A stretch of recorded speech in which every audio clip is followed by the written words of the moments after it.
Um, and so our agenda for today is going to be I'm going to introduce the board, and we will then talk about Fulbright experiences and events. And this is just going to be a quick 10 minutes, and then we will get into our presentation, which I am looking forward to. Um, So these are all our board members, and I am the president of the board. But I would like to acknowledge all our board members who are present today. If y'all could, Lauren, could you just say hello, please? Yeah, hello to everybody from the greater Washington, D.C. area. My wife and I live in Virginia. We've been in a nice home here for 27 years. We have hosted Fulbrighters from the 1980s forward on a regular occasion, although the last few years it has not been regular. But welcome, everybody. Thank you, Lauren. Sean, you're muted, Sean. I'm sorry. Can you hear me now? Yes, we can. Yeah, my name is Sham Heda, and I'm a professor of biology at a small university in a small town, Columbus, Mississippi. And the name of the university is Mississippi University for Women. And I was a Fulbright scholar in biology, both in teaching and research, back in 2018 at the University of Hyderabad in India. And Thank you, my Sean. wife lives in Columbus here, and our children are in Dallas and Atlanta. Thank you. Okay. Persis, real quick, because uh we'll be looking. Sorry, I just thought we could just quickly go through quick introductions. Persis, Hi, everyone. Signing in from Pittsburgh, I'm part of the board. Is there and anything else you want me to share? no, I don't want to take up too much time, just saying hi to everyone. sorry. Yeah. Sherilyn, Good morning. I'm a professor of multilingualism at the University of Nevada, Las Vegas. thank you, Sherilyn. Who do I see next? Sandeep.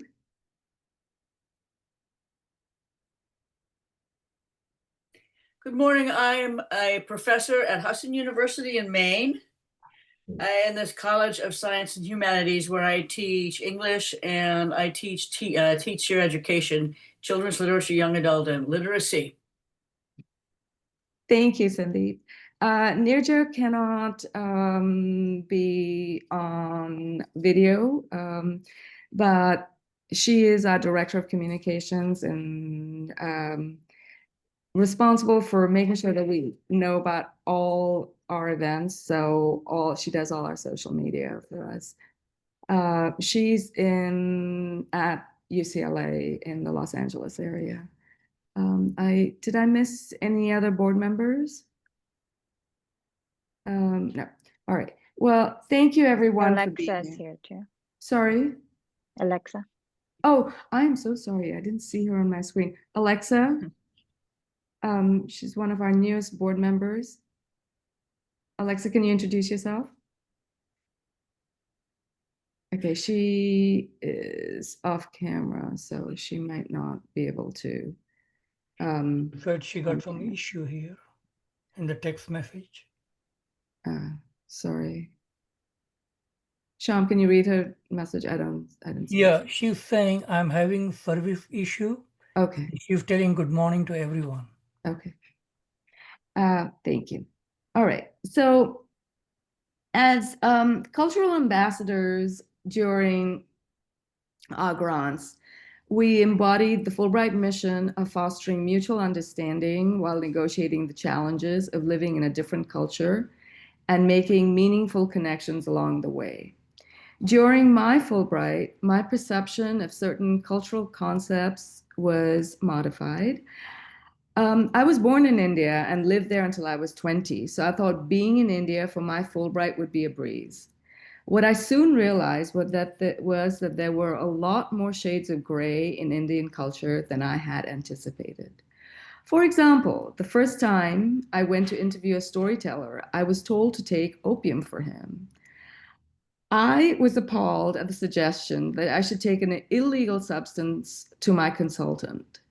However, by the end of my stay, I found I was entering the gray zone. On the way to my last interview, the driver stopped to buy something. When we got to the hut where I met the storyteller, the driver handed the storyteller a packet and then left to buy some snacks. My consultant promptly sat down and began filtering the powder in the packet into a drink. It was at that moment that I realized I had probably funded the purchase of some opium. I was squarely in the gray by then, just so the storyteller could get into the zone. And after he finished his drink and ate his pakoras, they're the pakoras, he was ready to begin his story. So this was just, an extreme example of having, cultural experiences that can change who you are and how you look at the world.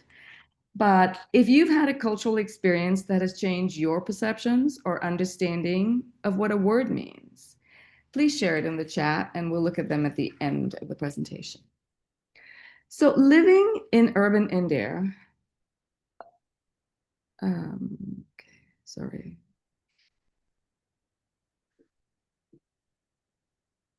All right.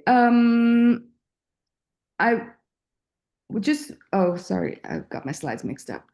Anyway, I just wanted to quickly share what our events will be, and this should have been before I went into my Pakora story. But we, on September 25th, that's in less than 2 weeks, we have an event, a huge event. It's Women in Film. It will be a virtual event, and it'll be a conversation between Aparna Sen and Deepa Mehta, moderated by Vishakha Desai. So we will send out flyers about that. We have sent out flyers about that, and hopefully you all will all join us. On October 3rd, between October 3rd and 5th, we have our Global Service Days. November 1st is our first virtual chai chat where we will discuss chai histories. On the 13th of December, we have our next Visions and Voices, and Dr. Jindal will be speaking at that one. On March 11th, we have our next Visions and Voices, and Dr. Elizabeth Kadetsky will talk about the ethics of artifact acquisition. On March 14th is an in-person event. It's a Pongal celebration in Pittsburgh. March 28th, virtual chai chat, chai conversations. May 16th is our last Visions and Voices, which would be creating safe spaces, with Dr. Rima Sehgal. Is that right?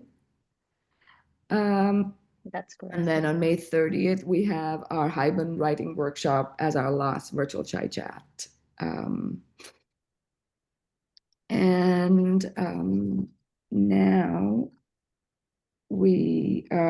Now I would like to go back to our presentation. Living in urban India, to me, the word Nautanki meant someone who was being unnecessarily dramatic to garner sympathy. So when I heard Dr. Dev Sharma's Fulbright was about Nautanki, I was both perplexed and intrigued. But his explanation completely changed my understanding of the word. So Professor Dev Sharma is a senior full professor of communication, performance studies, and social influence at Cal State University, Fresno. He has also been a visiting professor at Oxford University, SOAS, Columbia, Berkeley, UT Austin, Film and Television Institute of India in Pune, and at Presidency University in Calcutta. He has trained French actors in Swang and Nautanki at Théâtre du Soleil in Paris, and he was a Fulbright Scholar to India in 2022-23. Professor Sharma introduced Sangeet and Swang in Europe and America. He has given more than 1,000 performances globally. Recently, he was awarded a Hewlett 50 Arts Commission grant to produce Princess Nautanki, which premiered in San Francisco in March 25. Dev Sharma has also been the chief creative consultant to UN program for HIV/AIDS in India and a technical advisor to the Health and Communications Program for USAID and the Packard Foundation. He has assisted Indian film director Sham Benegal in the film Zubeda, directed and produced a TV series on adult literacy in India. And in addition to his many talents, Dev is an avid field hockey player and has an MPhil in archaeology and ancient history. I am delighted to hand over the stage to our very talented and accomplished guest, Professor Devendra Sharma. Hi, everyone. Namaskar. Good morning. I'm so happy to be invited by such esteemed scholars, and I can see almost like 23 people here. So, my family has been doing Nautanki, and as Mrinalini was saying, doing Nautanki, what does that mean, right? We have been over dramatic for 7 generations, I guess. So, but I take it as a compliment, actually, when people equate Nautanki with some kind of drama, because when a form becomes so popular, that it enters people's language, not only referring to itself, but something connected to it. So it's a similar thing with Tamasha of Deccan in India, another theatrical form. And people usually say, Tamasha mat kar, don't do tamasha, right? Or even simply the word for theater in Hindi, which is natak. So people would say, Natak mat kar. So it is not only about Nautanki, but Nautanki was the most popular dramatic form starting from late 18th century, late 18th century, then full 19th century, then all the way up to middle of 20th century, after which cinema became a little bit more popular, and after that, cable television and CDs actually became very popular, like VCDs, video CDs. Uh, uh, but even now, when some top artists of Nautanki do shows, there would be around 5 to 10,000 people still. Though Nautanki shows are going happening, very, only less and less, basically, because the new generation is not many of them are coming into it. So we are kind of worried about it. And Nautanki is a musical theater. So people who have never seen an Indian Nautanki, think about Broadway in some ways. Broadway minus its commercialism. Well, you can plus add that also.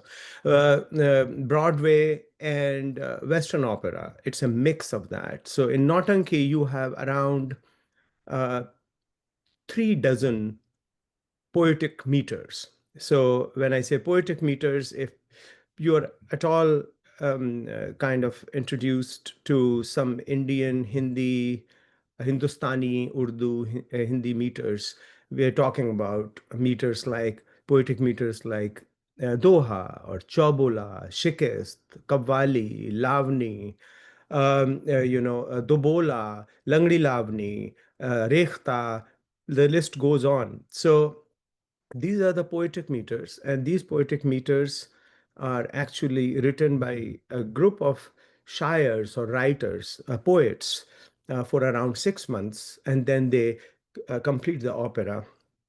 So it takes around 5, 6 months at least, and then the rehearsals happen, and then finally the Nautanki show happens, which is minimum one night long. Usually, the libretto goes on for 3 to 4 nights. So Nautanki has been much misunderstood because of its popularity, height of popularity in late 19th century and early 20th century. Uh, its original name, the form's name, is Sangeet. Now, Sangeet literally means a musical. Sangeet in Hindi means music. Sangeet means a musical. So it's not a coincidence that all the librettos of Nautanki published from mid-19th century to even now, if people are publishing, very few, they all have this word written on the title page, Sangeet, musical. Nowhere you will find written Nautanki. Then why is it called Nautanki? um, popularly now. It is called Nautanki because one of the plays, one of the librettos, Sangeet librettos, its heroine or hero, whatever you call her, um, her name was Nautanki. And it became so popular because it was an amazing story. It is very women centered. It was written, the first libretto I found is from 1882. And it's the princess's name. Princess's name is Nautanki, and this is a very well achieved princess. And so many young men come to get her hand from her father, but her father is very strict. Many of these young men are perished because of Nautanki, because her father would kill them, or her father very choosy.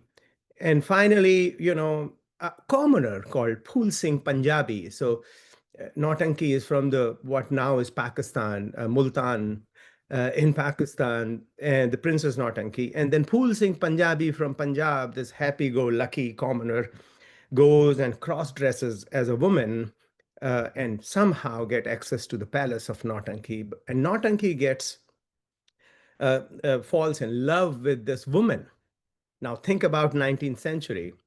A woman is falling in love with a woman, and she asks this Phul Singh Punjabi, who's cross-dressed, or in the disguise of a woman, um, to stay for a night.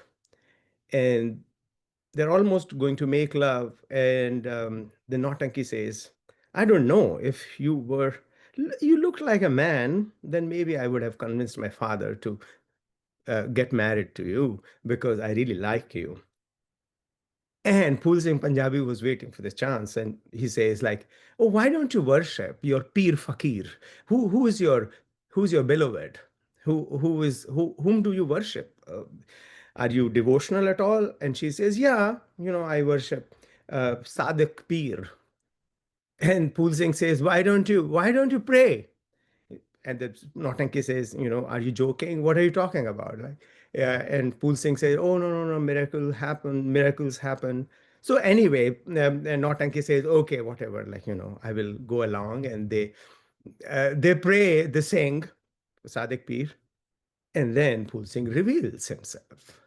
Of course, Nautanki is very intelligent. And she says, "Okay, so you got access to my palace, right? Deceiving me." And she said, "I'm going to get you killed."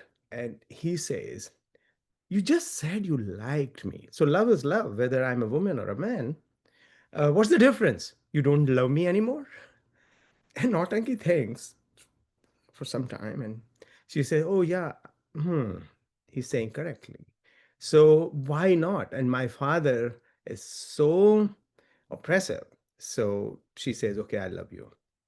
I will love you and I will marry you." And then many things happen. Pool Singh is going to be executed by her father publicly in the middle of the town, like old executions, where this person with disguised in black comes and fights everyone, and says that if you kill this man, I'm going to kill the emperor, I'm going to kill the king, myself, and everybody else. And the king says, "Who are you?" And of course, it is Nautanki. So, it was such a different kind of a story in 19th century when people were not even calling publicly. Of course, everything was happening, but publicly nobody will say women to women love or, commoner and this and that. So it became hugely popular, this Sangeet. And after that, it became like Xerox. When you photocopy, you say in India, even on the shops, they never write photocopy. They say Xerox. Xerox has become, which is a company, right? Or Canon is a company, but Xerox became the noun for photocopying. So zero or verb, sorry. Get it Xeroxed. Hmm? Nautanki became Xerox or Dalda, if you ever heard some people from India. This vegetable oil company called Dalda became synonymous with vegetable oils. And one of my English friend told me that Hoover is synonymous with vacuuming, right? So nobody calls us vacuum cleaner, they call it Hoover. Hoover. So same thing happened with Nautanki. Nautanki became so popular that it became the name of the operatic or musical theater Sangeet. And still people call it Nautanki. And sometimes it became so popular that sometimes the orchestra party means not the orchestra of Western classical music, but orchestra means film orchestra, Bollywood orchestra in India. So sometimes those Bollywood orchestras are called as Nautanki, or dance numbers are called as Nautanki. Mind you, many people now, even in India, think that Nautanki is a dance form. It's not a dance form, it's a musical theater form where you sing librettos. And of course, there are dances when they're needed, and there are song numbers when they're needed, but it's not a dance form. But it is, if I tell you the truth, the musical theater is the theater of India. There's no theater in India uh, which is Indian theater. I'm not talking about proscenium theater, the Western theater that came to India in 19th century. And then Western inspired other theaters in India. But I'm talking about theater that is going on in India for last, we have a record from Bharat Natya Shastra from what, 300 BC. So that always has been a musical theater. So uh, I will tell you, in northern India, we have Nautanki or Sangeet, Swang. There are different words for it, depending on the time frame you are talking about. But then in the western India, we have Khayal. In Madhya Pradesh, central India, we have Nach or Mach. And then in Bihar, we have a Londa Nach. In Gujarat, we have Bhavai. In Bengal, starting in the 16th century, we have Jatra.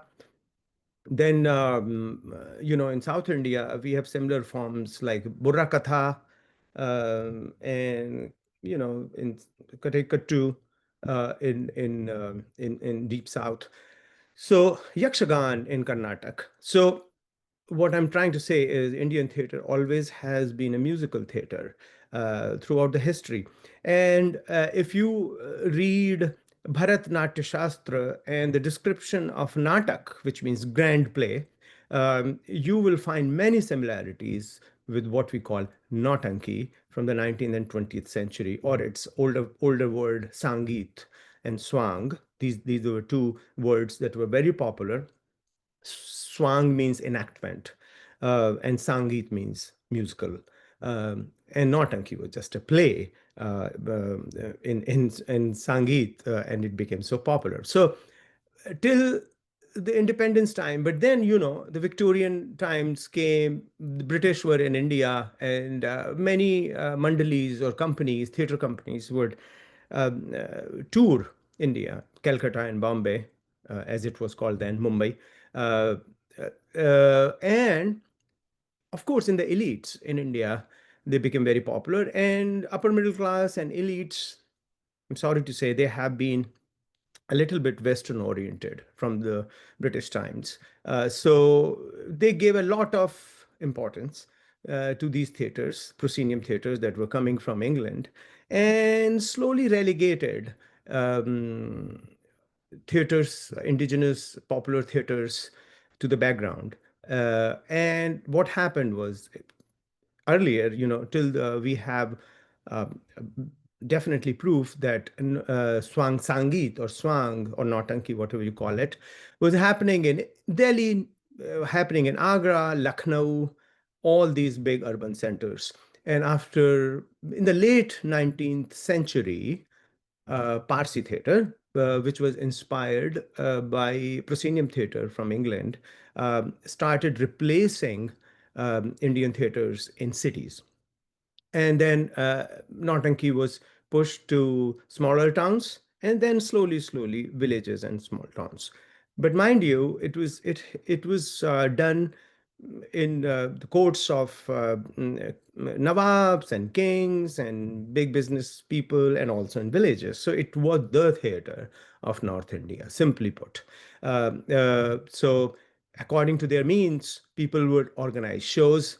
I remember my father, and even myself, when I was very, very young, 3, 4 years old, we will go to a village and they will just give us like some grains in return for our performances. So no cash. But also, if you were invited by the business people of Mathura, say there is a town in northern India, my father still has those scars wearing diamonds, 20 kilograms of jewelry, 20 kilograms of gold, diamonds, rubies.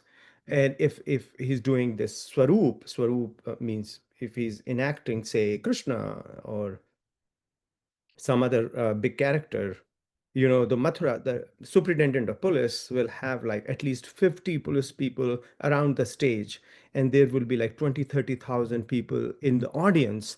And my father cannot even move because of this weight, and he would sing opera just standing like a statue.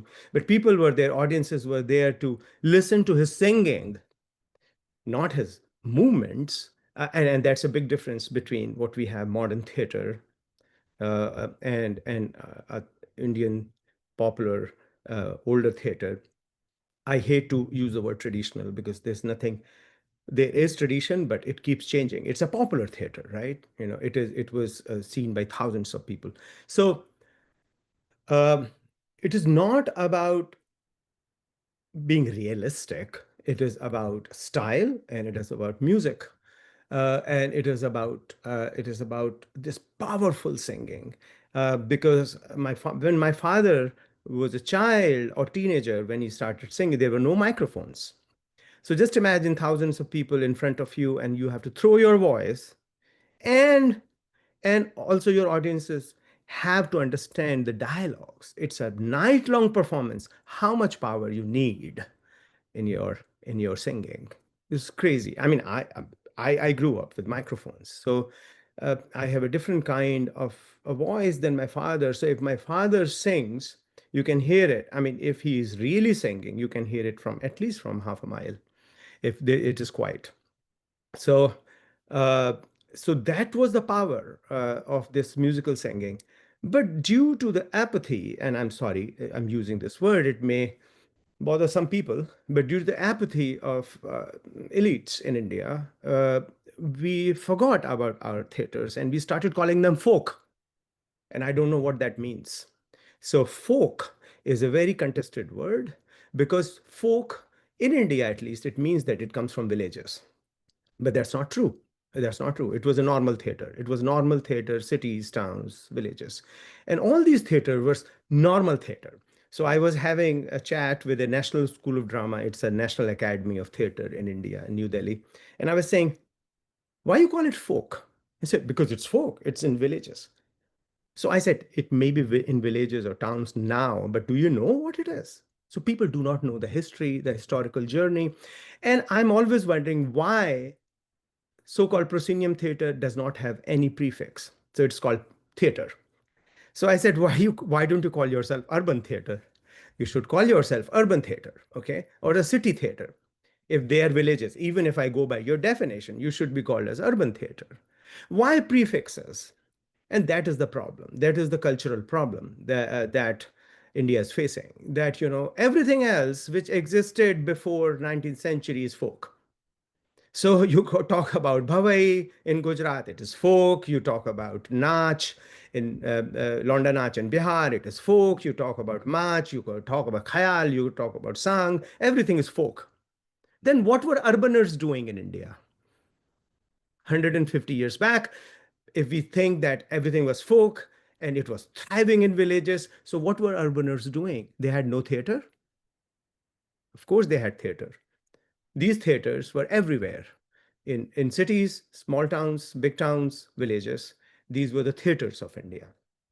So we need to change their attitude. We need to teach ourselves, particularly people who have this educational capital in India. They need to read history. They should go through these librettos. They should learn about these chands or meters. They should learn about all the musical rags that are used in Nautanki. Oh, by the way, and there's another topic that rags are almost have been, people think that's classical music. That's what is classical music, right? It is about rag singing.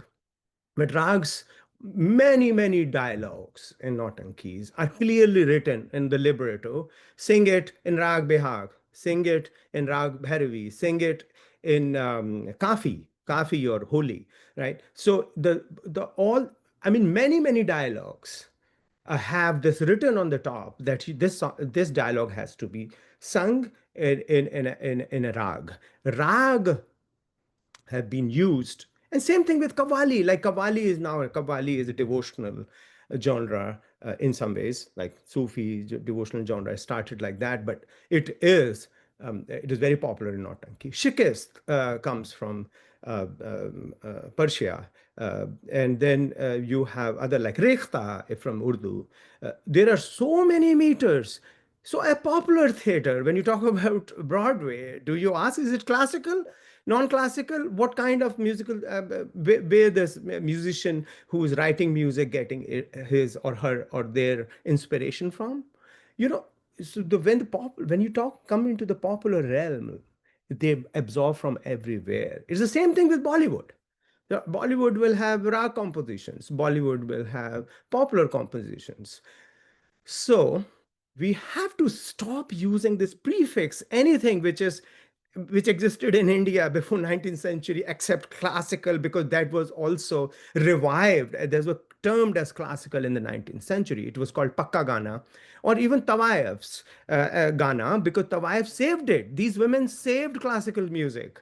And then nobody will respecting them, right? They were just Tawayefs.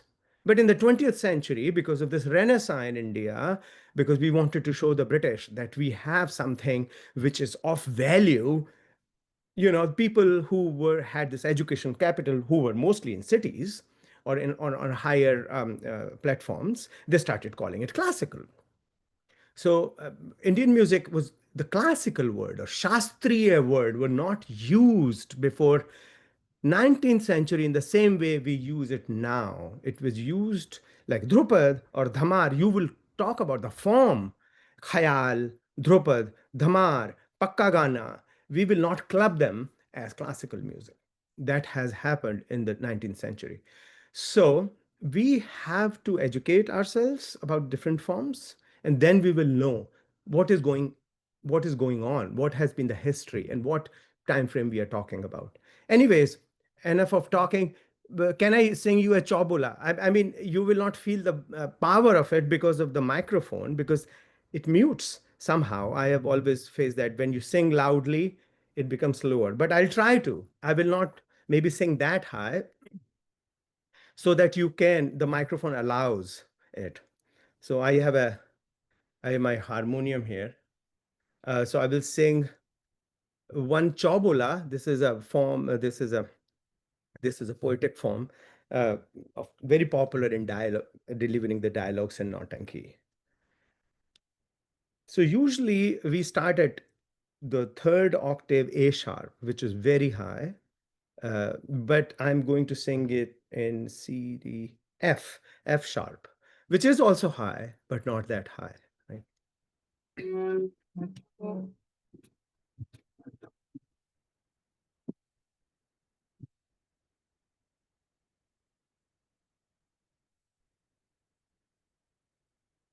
Can you, Mrinalini, can you hear it? Is it Yes. even coming? Yeah. Yes, I can hear.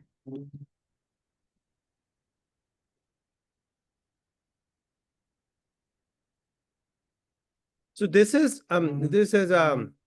dialogue in Chobola, poetic meter Chobola. This is from the Nautanki called Sultana Daku. So if you have heard about Jim Corbett, who's the famous shikari in India, Jim Corbett, in the British Times, he has written many books about his hunting expeditions and about India. So he was in this police party with a British superintendent of police called Freddie Young to capture this bandit, this dacoit called Sultana Daku. So Sultana Daku is a historical figure who became as popular as Gandhi in 1921. Why? Because he could not be captured by British for 3 years straight. And British were very frustrated, and it became like a symbol of Indian resistance in a very twisted way. But he's also called the Robin Hood of India. So Jim Corbett wrote an essay on Sultana Daku called Sultana, the Robin Hood of India. And I think then everybody started calling him Robin Hood of India, or like a hero. So here, Sultana Daku, this is a Nautanki about Sultana Daku after he was hanged eventually in 1922 or 23, if I getting the years correct.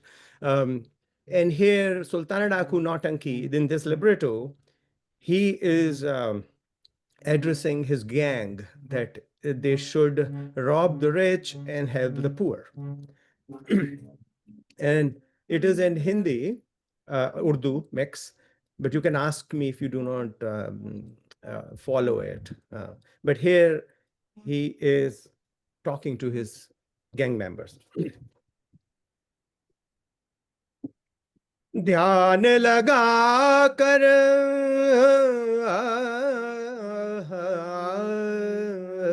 can you hear me? Yes. ध्यान लगा कर के सुनो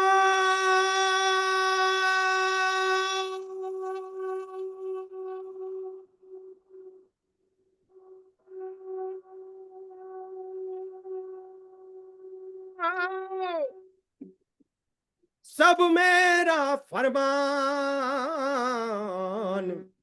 भूल न हो इसमें जरा रहे हमेशा ध्यान. And what should you remember? कि मदद गरीबों की हरदम तुम मेरे दोस्तों करना.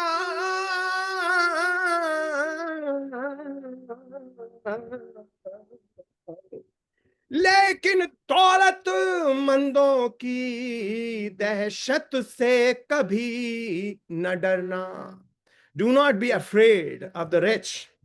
Loot them and help the poor. मदद गरीबों की हरदम तुम मेरे दोस्तों करना, लेकिन दौलतमंदों की दहशत से कभी न डरना. पुलिस से चौकस रहना जी, यही बस मेरा कहना जी. न गफलत होने पावे, न गफलत होने पावे, और हुक्मदूली करे जान बेमौत उसी की जावे. And whoever crosses me is going to be killed. So this is a Chabula. This is one dialogue from Nautanki. And I'm sorry it is, thank you. I'm sorry it is early morning, so my voice is not warmed up. I just sang it. So I just wanted to show, and I do not know how it is sounding on the other side, but it has to be powerful. It has to reach people, and it doesn't matter if you have microphones or not. You have to reach people. And I wish you heard my father. Okay, but so this is the operatic thing, and one more thing, and then I should stop. Mrinalini, how am I going on time? We're close, but if you have Oh, a can I?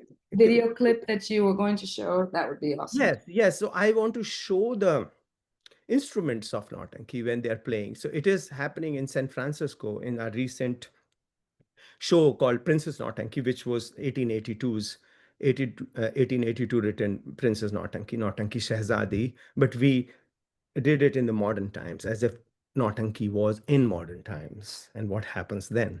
So, but we used a traditional instrument, and there are major instruments are nakara, which are the drums, played with sticks, and then dholak.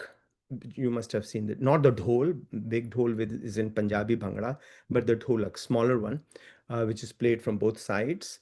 And then harmonium came into India in the 19th century. It became very popular. Harmonium, the keyboard, which I'm playing. And then I also invited a violin player, which was also a fellow in Fulbright, and she's the director of folklore orchestra in Chicago. Um, and she played violin in Nautanki, and a clarinet by Elaine, who's my friend.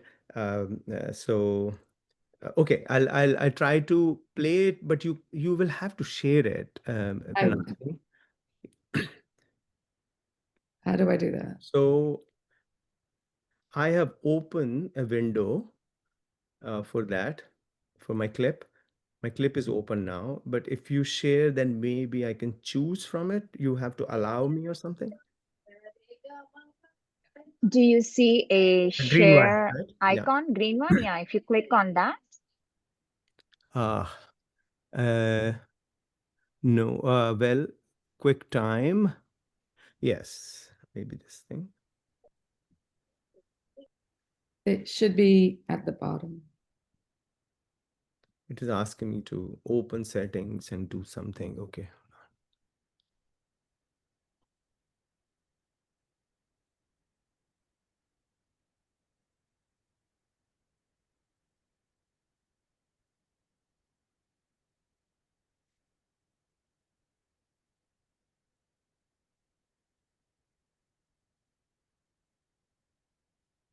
So again, open. Yes. Are you able to see it? Yes. Okay.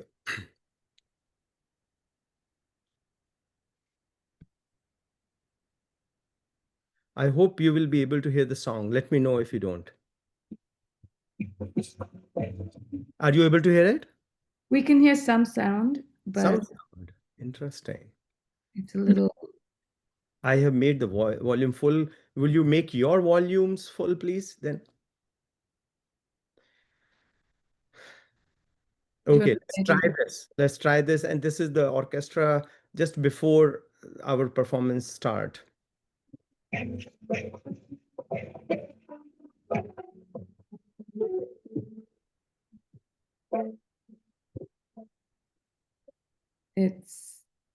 Yeah, it's sticking. I mean, I can't hear the sound.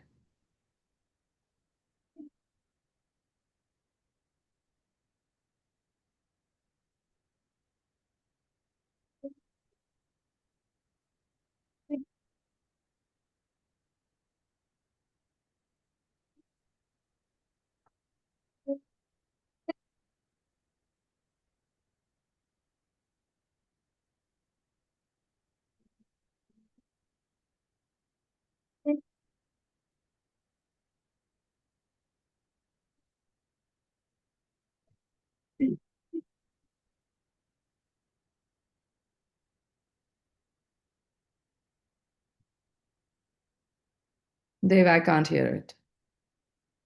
Huh? You I can't? can't hear the sound. I don't know about anybody else, but I can't.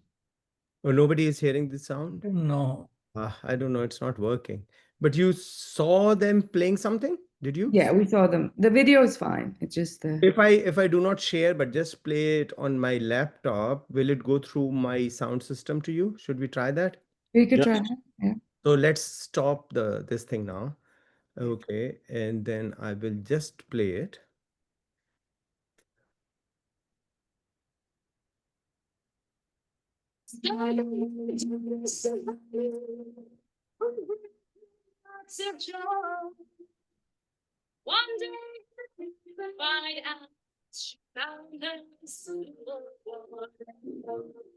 Another clip, but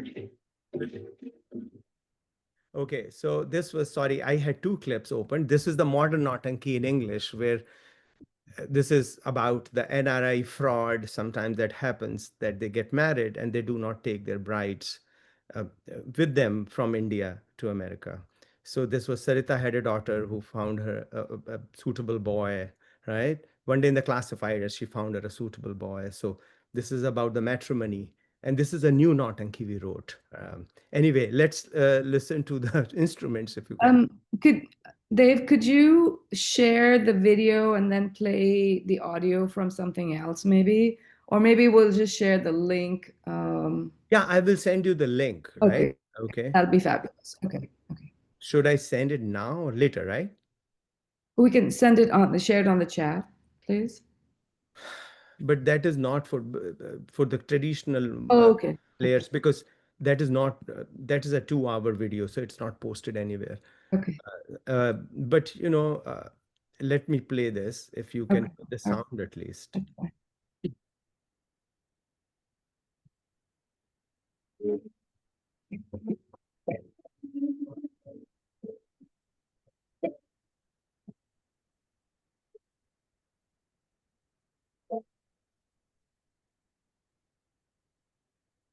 We can't hear anything.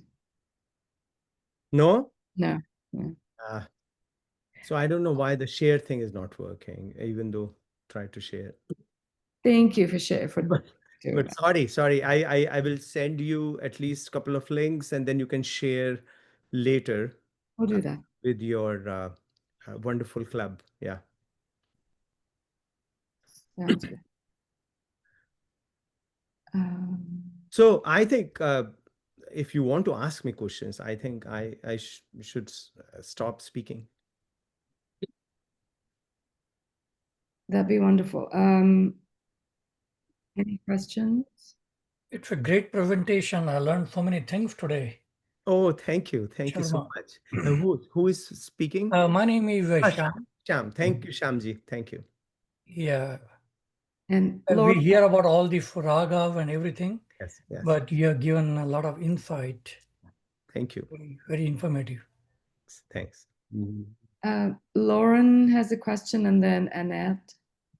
Yes, I want to thank you very much. My Fulbright, as it turned out unexpectedly, was in Calcutta or Kolkata. And my sort of roommate, Fulbrighter, a man named John Grace, was very much into Indian classical tabla. Oh, He okay. had done the very unusual thing of junior year abroad in Benares from Connecticut Wesleyan, if I'm remembering correctly. Probably the only American you'll ever hear about who did a junior year abroad in Benares studying tabla. John was able to get me turned on to the all-night format of classical music concerts in India, starting in August of 1968. Yes, okay. So I'm dating myself, but I actually want to turn to a different question. Your role at the university, what courses do you teach, number one? And then what do you want your American, or let's say non-Indian students, to have as takeaways culturally and or socially and or politically, et cetera? Thank you. And thank you very much. That's a great question. That's a great question. So I was hired because I did my PhD here in communication, but my PhD was about Nautanki and how it creates a community, right? So how it enhances communication, right? So as a communication form. When I was hired here in California, I was hired as a professor of social influence and communication. And I started teaching about courses how communication can impact social influence and social change. Then I brought in performance, a graduate course in performance for social change. And there, I mean, I had almost all American students, no students coming from India, because they usually go as engineering student to engineering or to medicine and all that. So But there I opened up performances definition. I invited them to do their own performances, which means not necessarily Nautanki, but hip hop or rap. And we will have rap battles in class sometimes, and about social issues and hip hop, and then country music, and you name it, pop, anything that is their favorite. And but the thing is, the half of the semester we will read some scholarly readings about performance studies, and half of the semester would be devoted to actual performances. And at the end of it, but it had to be connected with some kind of a social change or social influence or whatever they're feeling in American society. They have to express themselves. So I used that experience of Nautanki to teach my classes. Plus, I had another stream. I made a Nautanki group here, or now it's called Sangeet Nautanki Mandali in the Bay Area. And we have trained around 50, 60 people who have their day jobs like doctors or engineers or I don't know, liquor store owners, right? And they come and we had these performances. We do rehearsals proper. These are proper performances. And this time, because Hewlett gave me this grant, a good grant, we also got our instrumentalists from India, our traditional masters. My father also came.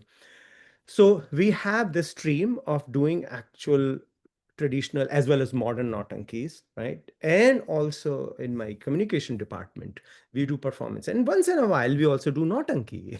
If people are interested, I'll teach my American students a little bit, like Doha Chabola, and they will absorb that into their performance. So that's what I'm doing, Lauren. Thank you for your question. Yeah, Thank you for your answer. thank you. Mhm. I think Annette had a question. Go ahead, Annette. I'm not seeing everybody's screen. Yes, thank you. I'm a filmmaker and the chair of the film department at Brooklyn College, City University of New York. Okay. Fascinating presentation. About 10 years ago, our Metropolitan Opera, Mhm. big kind of, they present all the classical Western operas in New York, realized that young people were not interested in opera. And they went through a big initiative to reinvigorate the classical Yeah. form of music and opera.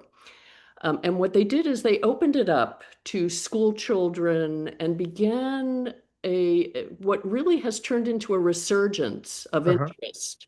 Uh-huh. I'm wondering if you've considered anything like this, or because you did lead your presentation with letting us know that really this form is not growing in popularity. Are Yeah. there any initiatives to shift the focus of it, to Yes. incorporate? I mean, you mentioned hip hop.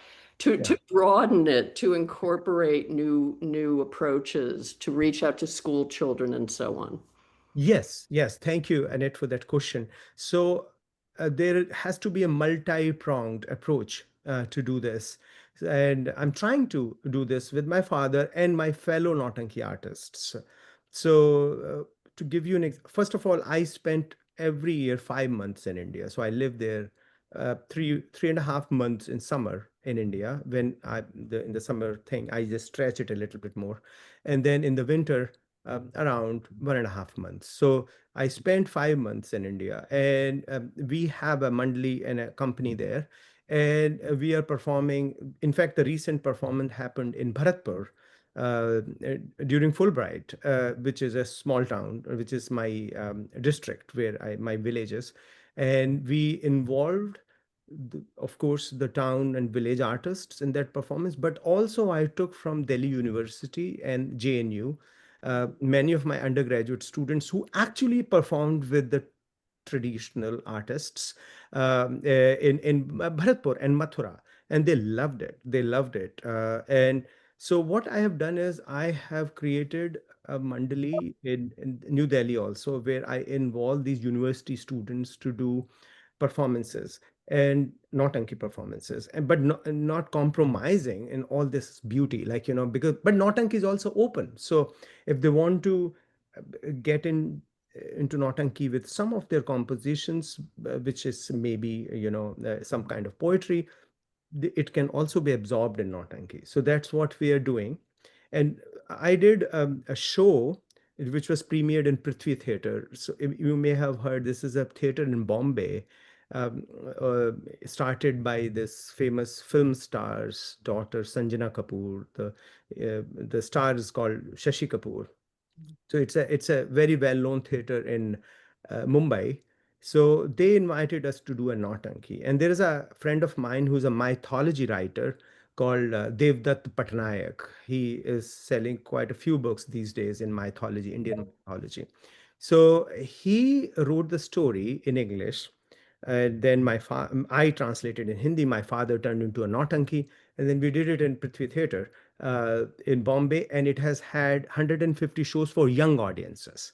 So the whole Nautanki is for young audiences, about a rivalry between the poet Valmiki, who wrote Ramayana, versus Hanuman, the powerful god, who also wrote a Ramayana about Ram. The basic story comes from Puran, one of the Puran, that Bhakt, the devotee, can write a much better, create a much better poetic tradition than a poet.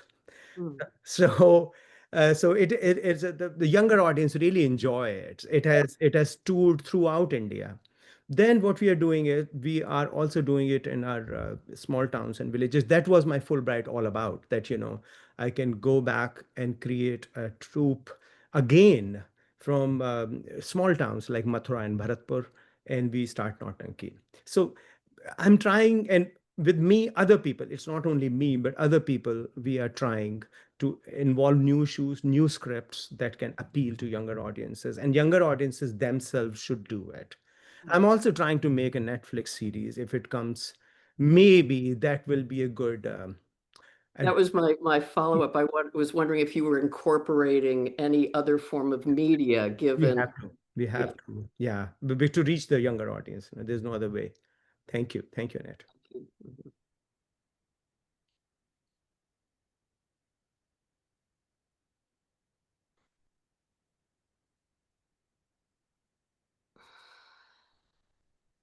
Is there You're one on more mute, question? Mrinalini.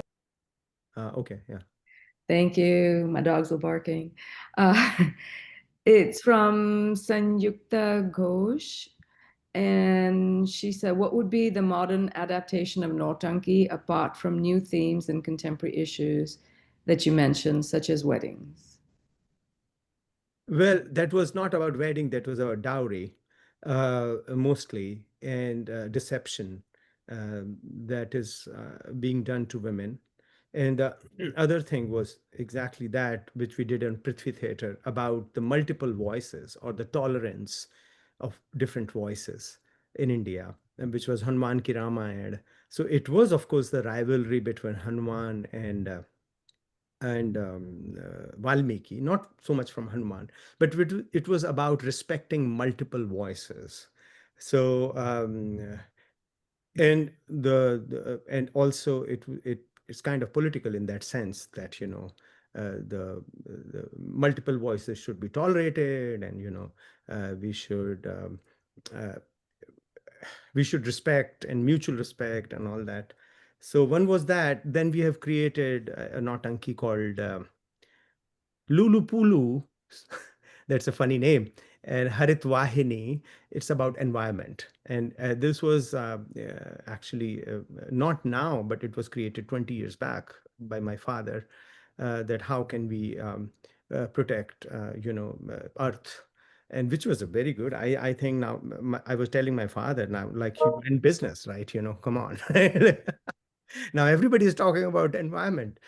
So we have done that Nautanki. So about Dahej, about Nautanki, and in fact, I don't know. Should not call that population control. That's a very bad word, and I don't like that word. But yes, how do you put it? Like, so many people, right, on Earth and India. So we also created Subha Ka Bhula, where this couple keeps on having children because they want, I mean, the in-laws and the husband wants a boy. So they have like 6 or 7 girls, and they still want a boy. So the one Nautanki was done about Subha Kabula. So I don't know what would you call it, women's empowerment or something. When I was in chief creative consultant for UNAIDS in India, we also created a Nautanki called Behkani and Muskani, which was about HIV/AIDS and the stigma connected to it. And so that was done in villages. And I was a consultant to John Hopkins and USAID, and we created a Nautanki campaign in Uttar Pradesh about women's empowerment. Many Nautankis were created, 150 troops. At that point of time in 2000, it was 1999, and 150 troops were uh, I personally met all of them, went around Uttar Pradesh. We still had so many Nautanki troops then in the late 90s. And we recruited them, and we created 10 scripts with them about various things, mostly about women empowerment, but also about how much control you have, how many children you have, whether you can use contraceptives, etc., etc. But it was not done in a preachy way. It was done in a properly story format with 150 troops, and we did in 10 years 10,000 performances of Nautanki. 10,000. That is the biggest ever, I think, which I know about, a public health campaign. So we have been trying to create different kind of Nautankis. It's only that we need a platform where it can reach everyone, like a Bollywood platform, right? Whatever they do, whether it's great or mediocre or bad, it reaches people. So that's what we are trying, and I think this streaming platform may be the solution, but it's very tough. They want me, they know me, but it's about money, right? So we have been trying. Thank you. Thank you, Dave. I think Lauren has a question, and I have one more quick question on the chat after. Yes. Can I call you professor or You first? can call me Dave, Professor, Dave? whatever you You go want. by Dave? Yes, Is it Dave. Dave? Dave Okay. is fine. Yeah. Yes. I apologize. I'm a lawyer, so I always have a follow-on question. Yes, sure. And you keep putting new questions into my mind. What of your presentation here, and I thank you very much for all of it, the layered commentary and so forth. But you just mentioned you call them troops that you put together Yeah. in the 90s, and it made me think that maybe FIG has an interesting challenge here. And I can't define that challenge, but I mentioned two events. One, I believe when I was an undergraduate at the University of Pittsburgh, Ravi Shankar came and performed Yeah. at a concert hall. Okay. Yeah. And here in the Washington, D.C. area, probably 30 or 40 years ago, Ravi Shankar's daughter performed in a concert hall at George Washington University. Yes. The Okay. question I open up is, what should FIG do to carry on in the tradition that you are exemplifying? Yes, so that's what we are trying to do. We have had many shows. Of course, Ravi Shankar belonged, and we have performed along with Ravi Shankar and other people in Bharatotsavs. They were called Festivals of India, right? So they will also called folk. People there, which I really, not happy about. But I have had conversations with Zakir Hussain, Ravi Shankar. We have performed Raja and Radha Reddy, and so because it was a glimpse of India. So yes, so that's what we have been doing. It is maybe that Ravi Shankar has a higher profile because of the importance given to classical music. His shows and Anushka's shows are very have a visibility. So maybe what we are trying to create here is, without making it too urban, like catering to a certain segment, but we are trying to make Nautanki available. So that, I mean, once people catch on, right? Then that is what we're trying, Lauren, that once people catch on, they will carry it themselves. So my children are both Nautanki singers. Of course, they were born in the US, so they sing classical Western music also. But they are singing Nautanki, and my daughter was part of my Nautanki show. That's so it. As I said, this is multi-pronged approach, reaching younger people here as well as in India, and creating new scripts and absorbing more university students, and of course making it a little bit high profile, or widely, not high profile, it was always high profile, but it is widely available, let me say it that way. That's what That's we are doing. Yeah. Mhm. Again, thank you. Can I just have one last question? I know we've already stayed longer than we'd asked you to stay. I mean, you stayed longer than we've asked you to stay, but excuse me. Pramila wants to know the name of the Nautanki in the Prithvi Theatre again. It's called Hanuman Ki Ramayan, Hanuman Ki Ramayan. That's right. and it is produced by Gillo Theatre, and then supported by Prithvi Theatre. Gillo, it was M.S. Sathyu, who's a filmmaker. He is pretty well known. He did some work in cinema.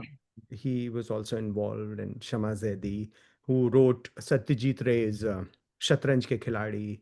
They're all involved in it. Very nice people, right? And I hope it'll be more and more successful. Oh, I want to show you this. So this is the book. This wrote. That's right. I've got. Oh, you I have got show this. it to you also.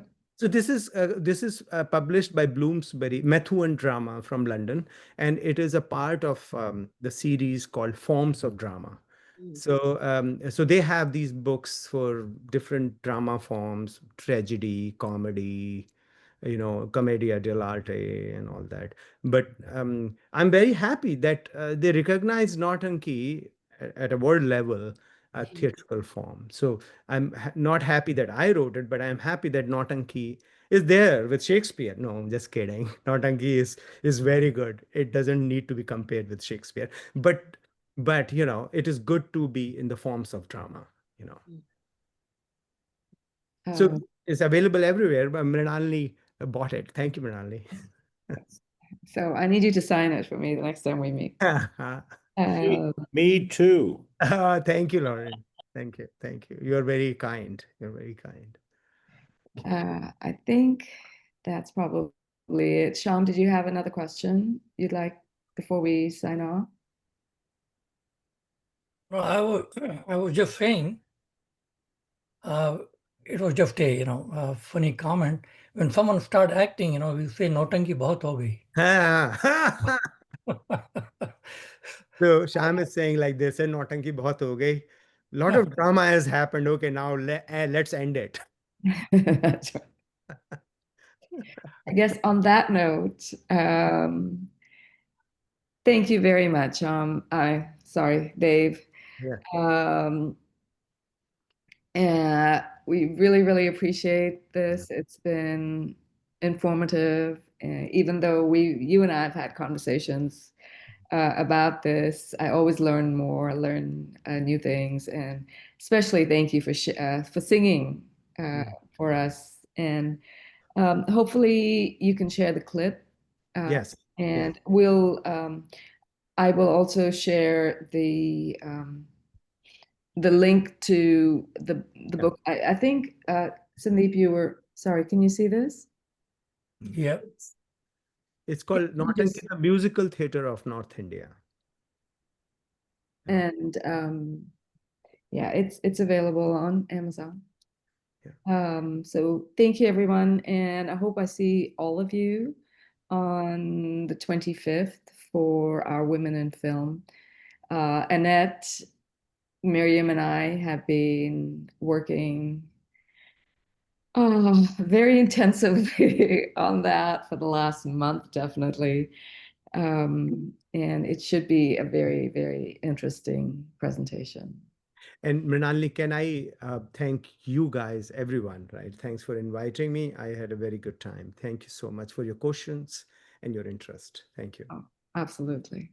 Thank you so much. Thank It you. was an honor to have you here. Same here. Okay, bye. Bye-bye, everyone.